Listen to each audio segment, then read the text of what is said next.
First of all, I'd like to thank you and welcome you here to our Community Violence Remembrance Memorial Ceremony, Stand Up to Violence.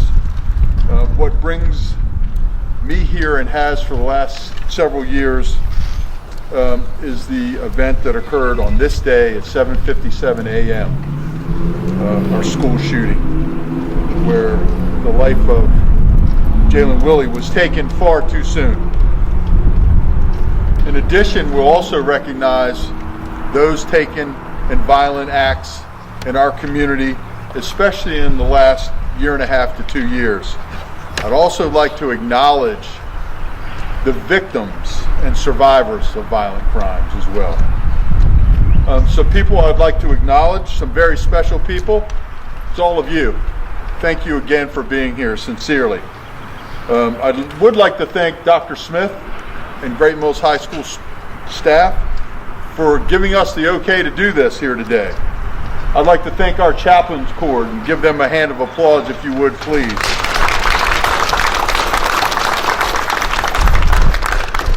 I'd especially like to thank the Willey family for coming out again, bringing cookies, which our guys will crush in record time, I'm sure. Several of my colleagues from law enforcement are here as well. Thank you all. Crystal, thank you. If we give them a big hand as well.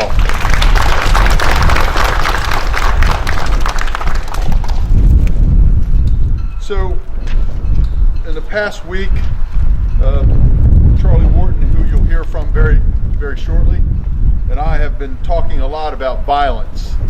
And I read constantly about violence and initiatives to curb violence in the community. So one of the things that I expressed to Charlie was, and I've expressed publicly, is what I say is the lack of moral voice of our community. I'm just not hearing the condemnation about the violence that we're experiencing. There are a lot of reasons, I'm sure, but one person at a time, one event at a time, I think we can start to develop a direction and a moral voice. So that is also the purpose of this gathering. And the right people are here right now to start that moral voice. It's my pleasure to introduce you to one of our chaplains, Charlie Wharton. Thank you, Charlie. Thank you all. Good afternoon. It's good to see everybody who is able to be here today. I know this was relatively short notice, but thank you for being here. Give you a little bit of an overview of what's going to happen. We've got a few speakers that will share some insights that they have. They come from a very diverse perspective on violence, not only the violence that occurred here at the high school 4 years ago, but throughout the community. Following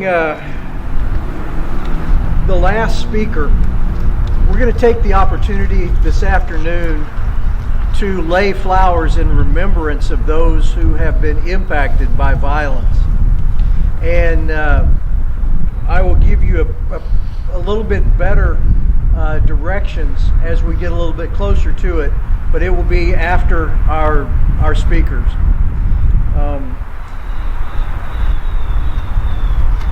Again, thank you for being here. When we were putting this together, one of the first people we reached out to was Melissa Willey. Of all of the people that has played a role in recognizing violence in our community, she has stood at the forefront, because what happened on that day probably provided her with as much of an opportunity to comment on violence. And so as we get started this afternoon, Melissa, I'm going to have you come up and say a few words, if you would, please.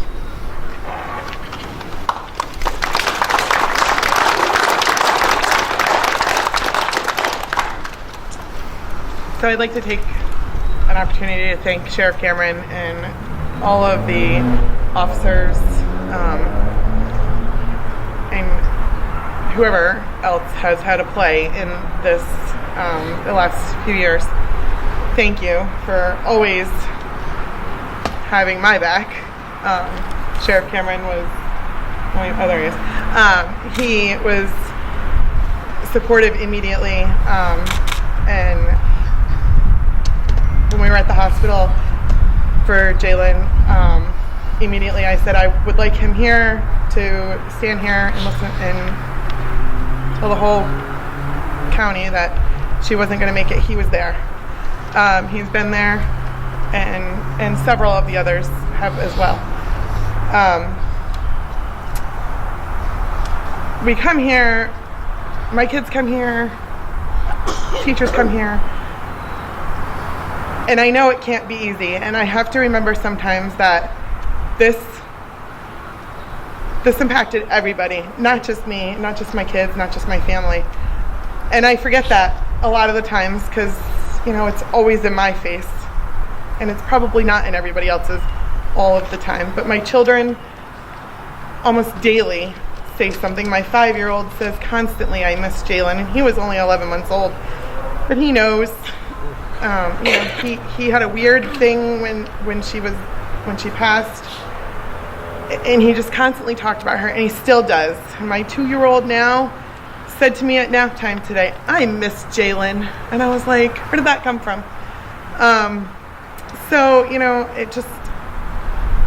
it's always in our face, and it's not in everybody else's. So if I am grumpy at somebody and I'm like, you don't remember this, but today has shown that most people do. I've gotten countless messages and phone calls.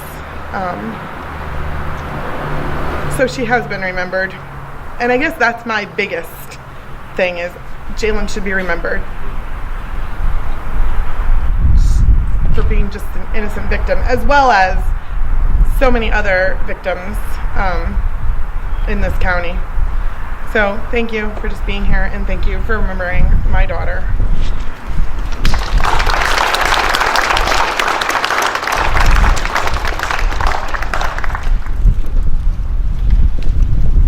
Sheriff Cameron mentioned the St. Mary's County Sheriff's Office Chaplain Corps, and we have 2 of our representatives who will be speaking.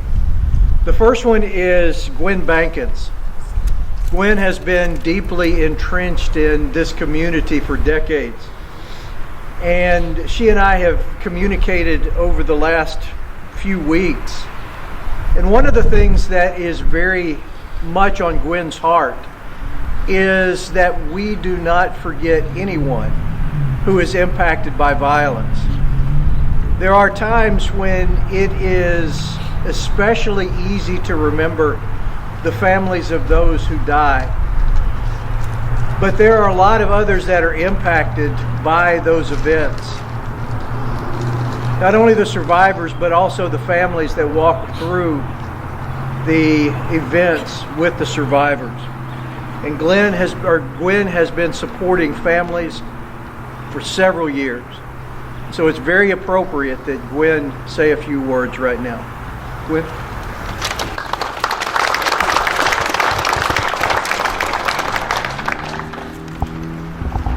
Good afternoon, and I thank you for joining us to take a stand against the violence in our community. Today I speak to you as an individual whose life was changed as a direct result of the beloved community of St. Mary's County. My parents, neighbors, mentors, extended family, church, and community. I believe it takes a village to raise a child and keep them safe, but it also takes a child to keep the community connected and involved. Crime in the United States touched every single individual at an alarming rate.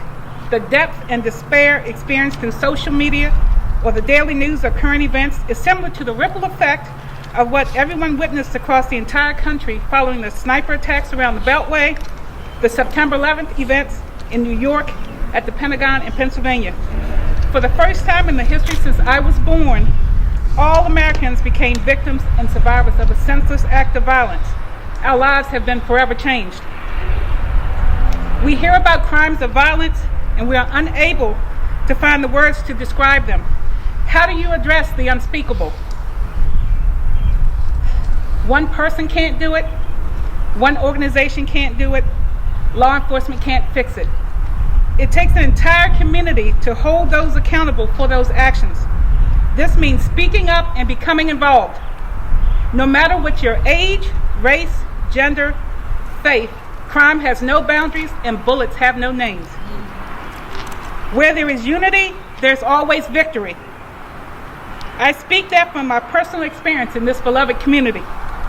We are blessed to have dedicated community volunteers as our first responders in the support of our churches and organizations to support our paid first responders. It is the call to serve, not the paycheck, that makes the difference. For a community to be whole and healthy, it must be based on people's love and concern for each other. Whether you're a victim, a witness of a violent crime, a family member, or a friend, the trauma of victimization is a direct reaction to the aftermath of crime. In order to have a better understanding of the aftermath of criminal victimization, we must begin to accept the reality that crime is random and senseless and can happen to anyone, regardless of the precautions taken to prevent being victimized. I'm going to share 3 crimes in St. Mary's County that directly impacted my life at 3 different stages. Each time it was my beloved community's love and concern for each other that helped to empower the individuals to bring about healing and restoration. At the age of 17, on April 3rd, 1982, a little over a month before I graduated from high school and went to college in Salisbury, Stephanie Roper was kidnapped, repeatedly and brutally tortured, shot, set on fire, partially dismembered. That happened 6 miles from my home, north end of the county. It's not just Lexington Park. At the age of 33, February 19th, 1997, the death of 12-year-old Claudia Pickerel, who was strangled on her way home from school. Claudia was a friend of my nephew. I knew her parents, and I went to high school with the individual responsible for the crime. At the age of 53, on March 20th, 2018, the shooting of 2 students by another student with a weapon here at Great Mills High School. One of the individuals shot, and a few of the witnesses are directly linked to me. To get a text message that says, "There was a shooting, I'm okay." Community. Every victim's experience is different, and the journey to become a survivor and the recovery process can be extremely difficult. It can take a few months or years, depending upon the variables involved. In order to begin to heal and be restored, the community must be involved by learning to empower and rebuild trust. To regain a sense of balance and feel safe, we must reclaim our neighborhoods through a coordinated effort to reduce crime and the fear of crime. St. Mary's County did an amazing job in the mid-1990s with the Hotspots Crime Prevention Initiative. Every individual can make a difference, and it is necessary for public safety. We must be willing to give a voice to what we witness when our community is harmed. There are various ways to report tips of criminal activity. First, do not make threats against the perpetrator. Remain safe, call for help. If you see something, say something. Safely make a note of suspicious vehicles, activity, or people. Safely document or take a photo of tag numbers or activity if you feel uneasy about something. Notice I didn't say post it on social media. We must learn to listen. Remember, I said listen. We must curb our desire to learn the details of the initial crime when an investigation is taking place. For any individual to be a victim of crime, their life is flipped upside down and inside out. It takes a minute to regain your strength and bearings in order to become a survivor. The victim and or survivor of the crime and safety of our community should be our priority. We can be supportive and not judgmental. We must hold our community and elected officials, agencies accountable for established resources that are needed and to uphold the laws on the books. We have over 200 churches in St. Mary's County. Our community needs your ongoing prayers. Please pray for our law enforcement, our first responders, our leadership, and our victims in our communities who have been impacted by crime. Let our focus be taken off of the circumstances and focus on the root cause of ongoing senseless acts of violence. Victims in our community safety have suffered. Children, Seniors and families have a right to be safe in their schools, home, and community. Each member of our beloved community must increase awareness and educate ourselves on the process to hold perpetrators of crime accountable. This is a familiar journey for me. I have traveled the road before. Please join me. The journey may be long, but together, one step at a time, we can overcome and remove the obstacles and reclaim our community. We must strive to understand the process from law enforcement, the court commissioner, the judicial process, and on the prosecution of crimes, as well as be aware of the availability of resources and victims or the lack thereof. Through the coordinated efforts of Roberta and Vince Roper, friends and family and community, the grassroots efforts of the Stephanie Roper Committee and Foundation, which is now gave birth to the Maryland Crime Victims Resource Center. The murder was in 1982. As a student in college, I saw the grassroots efforts on TV as I was going in and out of classes, not fully understanding. Stephanie was on her way home from Frostburg. I drove home from Salisbury. I can't tell you how many times I thought about what if something happens to me. Even though I was not directly impacted, our community feels the ripple effect of every crime that happens.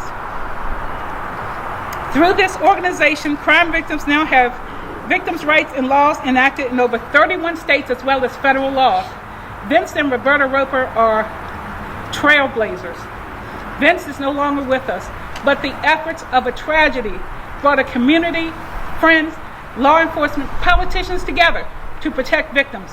We must do the same thing here in St. Mary's County.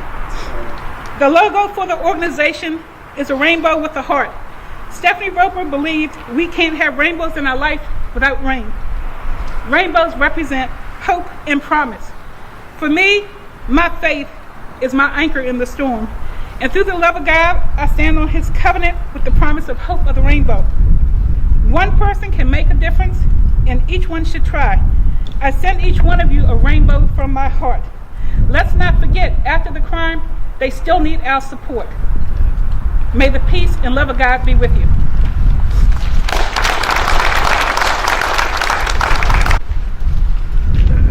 As I think back on March 20th, there's certain faces that are stamped in my mind. And one of those faces is Chris McCombs. We do not always get to choose who we minister to. And Chris has done an incredible job of ministering to our community. So when we were trying to think about people that we wanted to reflect on that day and really on crime and issues in our community, Chris was one of the first names that came to my mind. Chris is an incredible individual. He is a full-time minister at the Lexington Park Baptist Church, and he is our next speaker. Chris? Thank you, Charlie. Sheriff, law enforcement, thank you for all that you do. Charlie, thank you for this day. Gwen, thank you for your comments. Mrs. Willey, thank you for your comments. Today, I stand here before you. We're here to make a difference, to try to make a difference. We're here today to talk about violence and how we can stand up against it. Violence will impact all of us in different ways. Whether you're law enforcement, or a mother who has a daughter shot, or a daughter who sees her friend shot. We hear about it in the news. We see its impact in our community. Many of us are inclined to think it's a distant problem. Many of us may think, well, if it doesn't hit my home, then it's just away from me. But what happens when it hits close to home? 4 years ago, it hit close to home. When my daughter lost her best friend, Jaelynn, and my family found ourselves, like many of you that are here today, in the midst of the darkness of violence. Psalm 23:4 says, though we walk through the valley of the shadow of death, we shall fear no evil, for you are with us. That's God. I want everyone in this audience to know this. You never walk alone. That's right. Never. No matter how dark it may be, God is still there. Recently, the police showed up at my office. That's never a good thing, by the way. And they said, Pastor Chris, we need your security tapes. Because a daughter and a mother had been killed just a block away from my church. It hit home. It's close. The place that I lead worship, a block away. I believe the officers that day that found those bodies will never be the same. Can't even imagine what they would see from an act of violence like that. It becomes real when it hits home. And violence is in our community too. It's not just other communities, it's also in St. Mary's County. So what can we do? As a pastor, I believe it's our right, and I'm grateful to stand on school property. I'm going to talk about the Lord for a minute. It's always right to turn to the Lord. Amen. It's always right to look for Scripture for guidance. And if we're going to stand up against evil, we need to stand on the Word. The evil of violence is real, but so is our ability to stand up. Psalm 11, 4 through 7. The Lord is in His holy temple. The Lord is, His throne is in heaven. His eyes watch. His gaze examines everyone. The Lord examines the righteous. He hates the wicked, and He hates those that love violence. Think of that. Let Him therefore rain burning coals and sulfur on the wicked. Let the scorching wind be the portion of their cup. For the Lord is righteous, and He loves the righteous. May the upright see His face. Whether we realize it or not, the Lord is on His throne. It may not always seem like it. March 20th, it didn't seem like it. But He still was. He was still watching. He still gazed upon us. He still saw all the acts of violence. But He also saw, as Charlie, I remember your face. I remember the face of God in many of you that day. God's righteousness was still there. Even though the Lord hates the wicked and He hates those who love violence, we should too. His love is still with us because He still loves those who do the right thing. As a citizen of this community and a clergy leader, I stand with all those who oppose those who would bring violence upon our community. May we all stand up to the violence by supporting one another. I want to encourage you that. Be there for one another, no matter what we go through, no matter what our struggle. The righteous and the good of heart, violence will rock our world. How can people do these things? I know you've asked the same question. How could someone innocently take a life of another? How could someone stab another person? How could a father kill a mother and their own daughter? How could someone take their own life? We ask all kinds of questions about violence. But the truth is, domestic violence and suicides and homicides, they're real. They're not distant. They've touched many of our lives.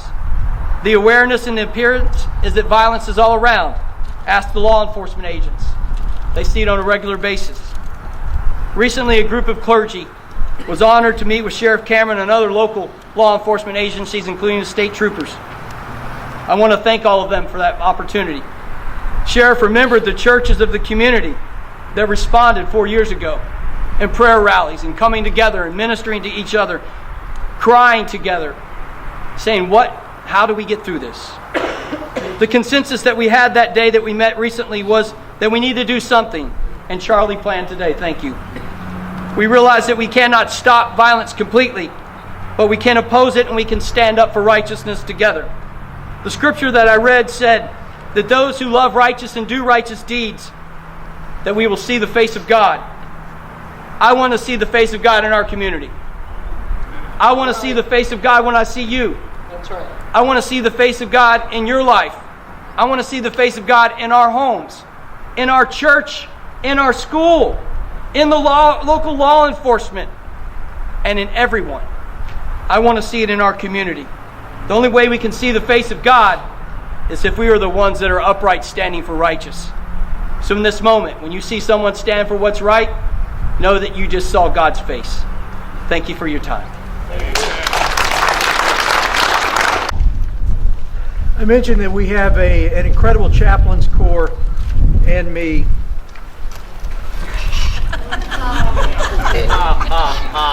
One of the ones that I'm getting to know, the new kid on the block, is Wilson Morales. Wilson comes to us from Charles County, and we were able to steal him away from up there. But Wilson has, like all of us, he has a very interesting perspective on things. You see, his is not just as a clergy member who is serving law enforcement. He also lives with it in his family. Wilson has a very unique perspective. It is very fitting that he be somebody to speak to us this afternoon.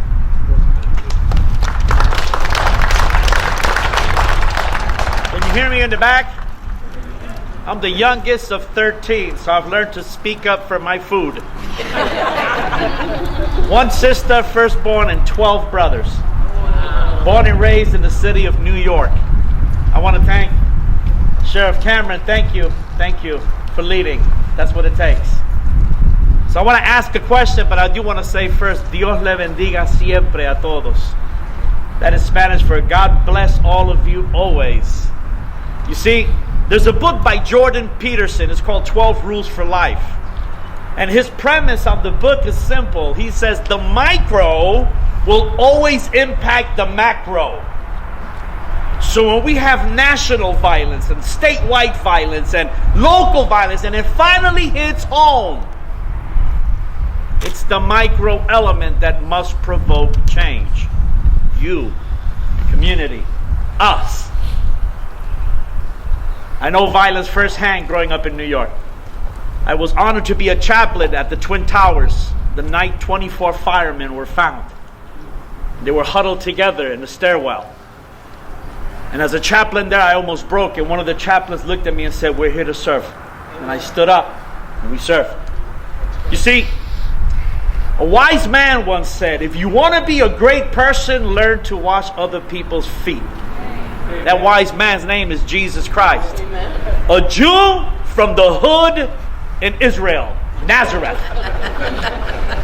When I went to Israel and we pulled up to Nazareth, the tour guide said, "Folks, we are in the ghetto." And I go, "Yes!" My man Jesus.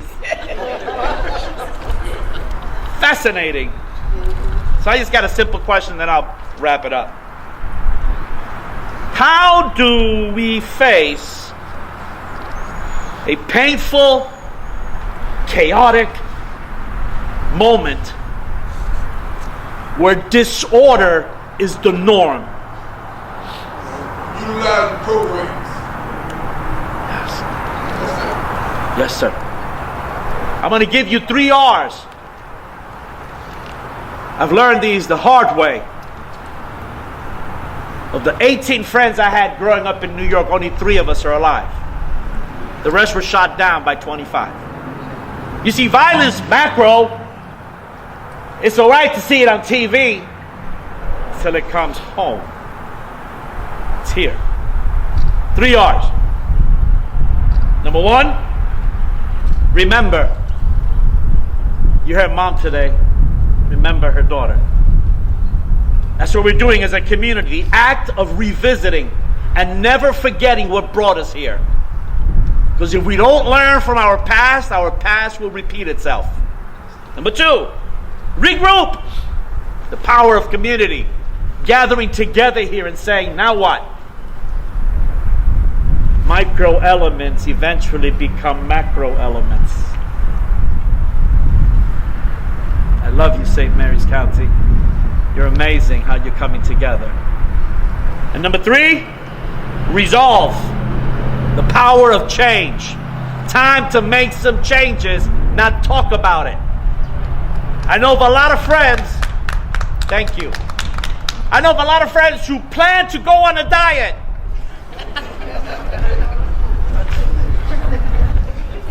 I know of friends who joined the gym. They haven't set a foot in it. Community, we must speak up and ask for the change to come to fruition. How? Turn the chaos into order. Let me, ready? Genesis chapter 1, verse 1 and 2.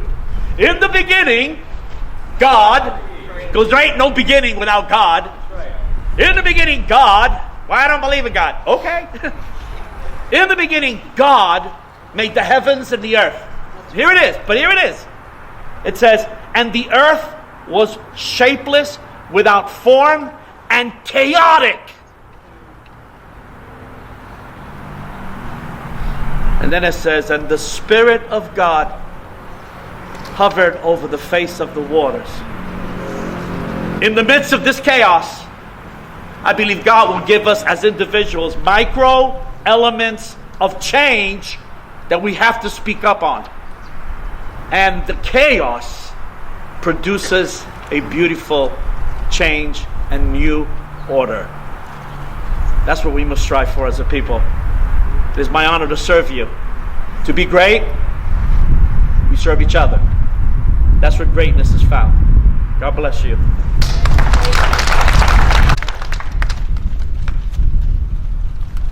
We didn't just invite you to come listen. We invited you to come participate.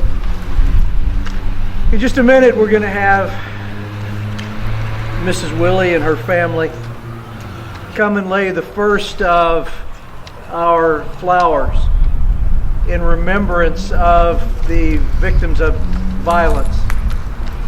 I would like to ask if you brought flowers, or if you would like to just walk up and have a moment of reflection. If you will start lining up right over here and just walk past, drop your flower, and then go back this way.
the deaths that probably impacted me the most over the last couple of years.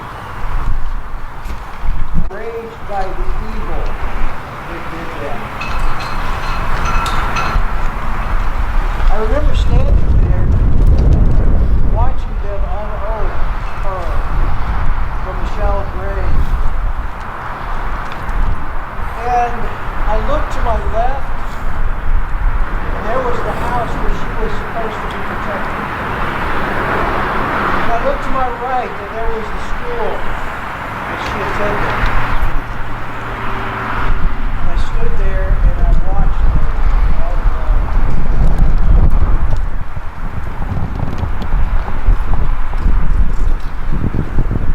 I've never seen that in almost 3 decades of involvement in law enforcement. And I pray that I will never see that again. And that starts with us saying, not in my community, not in my county. Thank you for being here today.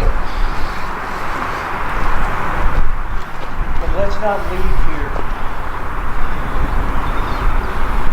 without making a dedication to standing up to violence in St. Mary's County. As we leave, I want to read Isaiah chapter 22, verse 3. That will serve as our benediction. You are free to stay as long as you would like.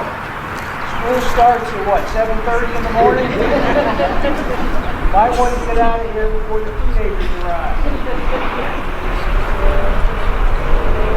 These are our marching orders from here on out.